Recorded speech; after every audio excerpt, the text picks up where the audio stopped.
Siempre nuestros periódicos no deben olvidar Página Abierta. Vamos a ver, Página Abierta es el periódico veraz con las noticias actuales, de manera pues que véanla, búsquenlo, entren todos los días para que se informen. Además tiene un link en donde puede seguir la programación al día de Cananga Visión, Cananga TV, y también un link en donde pueden escuchar música todo el día y por la noche en Cananga Radio. Busquen también el periódico El Espejo del Pueblo. Ese periódico es único. Ese periódico tiene noticias únicas, noticias que usted no va a encontrar en ningún otro periódico. También tiene un link en el que usted puede ver la programación de Cananga Visión. De verdad, pues que muchas gracias. Vamos a ver ahora el pluriempleo, que es una noticia que trae el periódico Diario Libre. El pluriempleo crece en 13.5% en septiembre, a pesar de los aumentos salariales. El pluriempleo tiene una razón de ser fundamental. ¿Cuál? Bueno, es que ninguna persona, las personas que tienen un nivel de vida y que ese nivel de vida no pueden sustentarlo con su primer empleo, se ven en la obligación de tener que buscar una compensación adicional y juntar lo que ganan el trabajo base, para decirlo de alguna manera, con otras alternativas que le generen ingresos y completar el monto para solventar sus gastos. Dos razones fundamentales.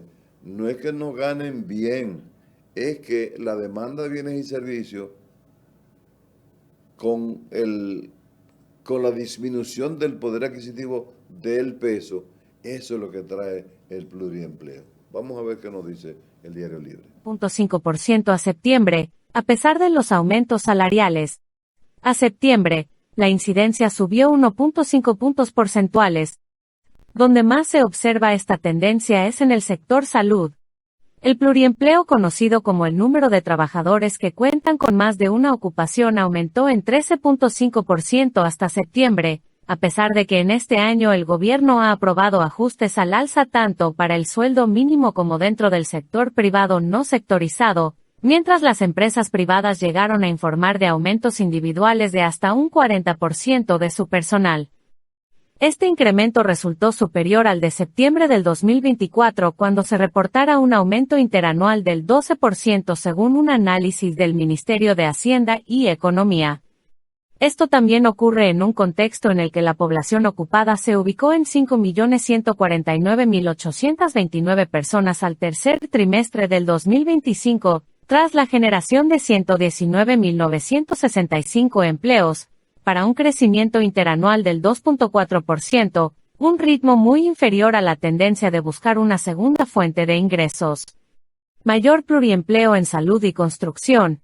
Hasta septiembre, se registraba un mayor pluriempleo en el sector salud, con un crecimiento de 5.3 puntos porcentuales, de acuerdo al informe Panorama Sectorial, publicado recientemente por Hacienda y Economía. Esto ocurrió durante un trimestre en el que gremios del sector como los bioanalistas, enfermeras, psicólogos y personal administrativo de varios centros de salud en Santo Domingo y Santiago realizaron paros de labores en reclamo de aumentos salariales y pensiones justas, realizando muchas de estas paralizaciones entre agosto y septiembre pasado. En septiembre, el Servicio Nacional de Salud, SNS, informó que se realizaron ajustes de salario a auxiliares y licenciadas en enfermería y una reclasificación de hasta 960 auxiliares, que pasaron a ser reconocidas como licenciadas. Así, el salario para las auxiliares había incrementado de 25.709 en agosto del 2020 a 40.370 en agosto de este año, mientras que el de las licenciadas en enfermería pasó de 31.713 pesos en agosto del 2020 a 49.885 pesos en el mismo mes de este año. La institución reportó que se proyecta un próximo aumento en el 2026, con salarios promedio proyectados en 42.388 pesos y 52.379 pesos para enero de este año, respectivamente. Otro sector en el que también creció el pluriempleo fue en la construcción, con una incidencia de 2.8 puntos porcentuales respecto a septiembre del 2024, de acuerdo al documento. Este segmento productivo ha sido uno de los más golpeados por la desaceleración de la economía durante este año, pasando de un crecimiento acumulado de 3.7% a septiembre del 2024 a una caída de 2.0% a septiembre del 2025, según el Banco Central de la República Dominicana, BCRD. El transporte quedó en un tercer lugar, con un alza de 2.5 puntos porcentuales hasta septiembre, lo que es significativo si se le compara con septiembre pasado, en el que el pluriempleo había decaído en 1.1 puntos porcentuales, de acuerdo a un informe del otrora Ministerio de Economía, Planificación y Desarrollo, MEPID. Este sector también ha visto su actividad económica ralentizada en el transcurso del año, con un crecimiento de 4.1% en octubre, 1.4 puntos porcentuales menos que en los primeros 9 meses del 2024, en el que registrara un incremento de 5.5%. Ocupaciones como la enseñanza, manufactura local, comunicaciones, hoteles, bares y restaurantes, comercio, minas o agropecuarias registran incrementos mínimos o casi nulos hasta septiembre de este año según los datos publicados recientemente. La mayor caída del pluriempleo se observa en sectores como otros servicios, menos 1.5%, administración pública, menos 1.1%, intermediación financiera y seguros, menos 0.5%, energía y agua, menos 0.3% y zonas francas, menos 0.2%. En particular, al sector de zonas francas se le aplicó un aumento del 25% en el salario mínimo, con un 13% a partir de junio pasado, y un 12% restante que deberá recibir a partir del 1 de junio del 2026. En esta misma fecha se aprobó también un ajuste para los empleados del sector hotelero, que también fue aplicado en 2 etapas, un 15% en junio de este año, y otro 15% para junio próximo. En este sector, el pluriempleo registró un crecimiento de solo 1 punto porcentual. Aumentos salariales. El Comité Nacional de Salarios, CNS, ha acordado una serie de incrementos graduales al salario mínimo desde el 2020 con el objetivo de mejorar los ingresos que reciben los trabajadores de las pequeñas, medianas y grandes empresas del sector privado no sectorizado. El último ajuste al salario mínimo contempló un aumento de 12% a partir del 1 de abril del 2025 y un 8% adicional en febrero del 2026, para un alza total de un 20%. El incremento acercaría el salario mínimo al umbral de los 34.685.01 pesos mensuales, monto a partir del cual la Dirección General de Impuestos Internos, DGI, comienza a retener el impuesto sobre la renta, IS, a los asalariados. Elevar el monto del salario mínimo presiona a las empresas a mejorar otros sueldos, debido a que éste se acerca más a montos que estarían devengando empleados en mandos medios, o con funciones especializadas. Conforme a la 26ª encuesta de compensación y beneficios 2025, realizada por la firma Macros Consulting en julio pasado, las empresas en República Dominicana aplicaron aumentos salariales de hasta un 40% en el último año. Los mayores montos se observaron en segmentos productivos como salud, 18%, puestos de bolsa, 15%, y publicidad, 15%. Aún así, estas subidas no parecen haber impactado a la baja el pluriempleo, una condición que suele estar motivada porque los ingresos de la principal fuente de empleo resultan insuficientes para los trabajadores.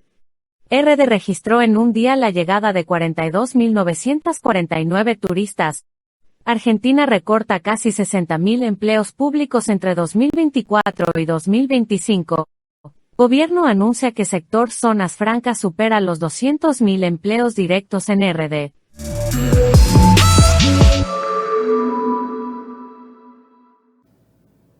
Bien, señores, vamos a continuar con el programa del día de hoy. Miren, el Estado reembolsó 9.944 millones en combustible a los generadores. Oigan bien, 9.944 millones que reembolsó. Es decir, a los generadores de energía eléctrica se les paga el combustible y ellos facturan. Es decir, nosotros estamos subsidiando con nuestros impuestos la producción de energía eléctrica. Pero entonces ellos, además de eso, hacen una sobrefacturación. ¿Ustedes están entendiendo la vaina? Vamos a ver qué es lo que dice la información. 1.944 millones de pesos dominicanos en combustible a las generadoras. Los sectores eléctrico, minero y turismo son los más beneficiados de la devolución del impuesto selectivo al consumo de combustibles fósiles. El subsidio a los combustibles del que se benefician los transportistas se ve insignificante frente al monto que se reembolsa a las generadoras y distribuidoras de electricidad y a otras 21 industrias. El Estado reembolsó el impuesto selectivo al consumo de combustibles fósiles y derivados del petróleo a 20 sectores por un valor de 11.644.5 millones de pesos hasta el 21 de noviembre del 2025. El 85.40% de este monto fue a parar a la producción y generación de energía, 9.944.8 millones de pesos. Según datos provistos por el Ministerio de Hacienda y Economía, la mayor parte corresponde a la generación de energía de fuentes renovables y convencional, 9.388 millones. Con las distribuidoras el sacrificio fiscal fue de 556.4 millones de pesos. Porcentaje que acapara el sector eléctrico del total que devuelve el Estado por el impuesto. Estos recursos se suman a las cuantiosas transferencias a las que debe incurrir el gobierno para asegurar las operaciones de un sector en constante déficit. Al 19 de diciembre, ya se habían devengado 105.828.3 millones para cubrir la energía proveniente de fuentes termoeléctricas, según los reportes semanales de gastos de la Dirección General de Presupuesto, DIGEPRES. A pesar de los recursos destinados, los resultados no muestran mejoras en las pérdidas. Estas siguen representando una proporción significativa de la energía adquirida, lo que evidencia falta de responsabilidad sobre los resultados y debilidad de los incentivos fiscales, señaló recientemente el vicepresidente ejecutivo del Centro Regional de Estrategias Económicas Sostenibles, CREES, Miguel Collado Di Franco. De acuerdo con datos citados por Di Franco en noviembre, las empresas distribuidoras de electricidad acumularon pérdidas totales equivalentes al 44.2% de la energía comprada durante los primeros 8 meses del 2025. En la reforma fiscal, la Ley 253/12, que modifica las leyes 112A00 y 495/06, que otorgaban exención de los impuestos selectivos al consumo de combustibles fósiles y derivados de petróleo a los generadores de energía eléctrica y a otros agentes económicos, sustituyó la exención por un mecanismo de devolución de impuestos. Con este el gobierno busca reglamentar la aplicación de los incentivos otorgados, reforzando la vigilancia de las importaciones y comercialización de todos los combustibles fósiles y derivados del petróleo, con el objetivo de reducir el trasiego y la informalidad que gira alrededor de estos bienes.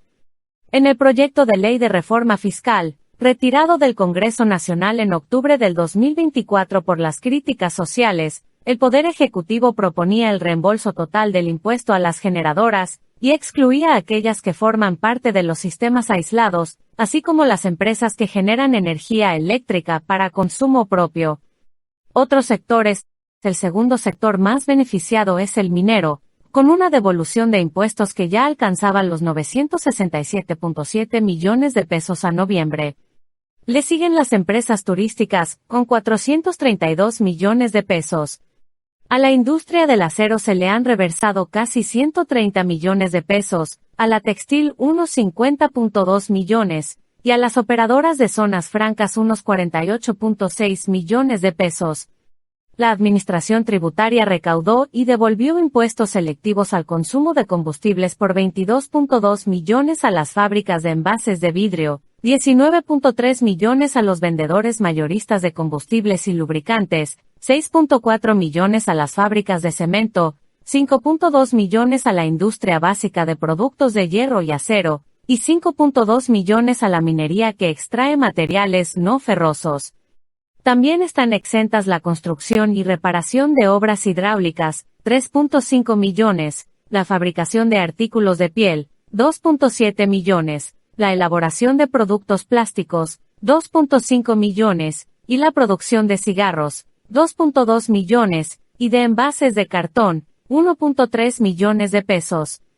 Además se benefician los productores de caucho, velas y cirios y azúcar.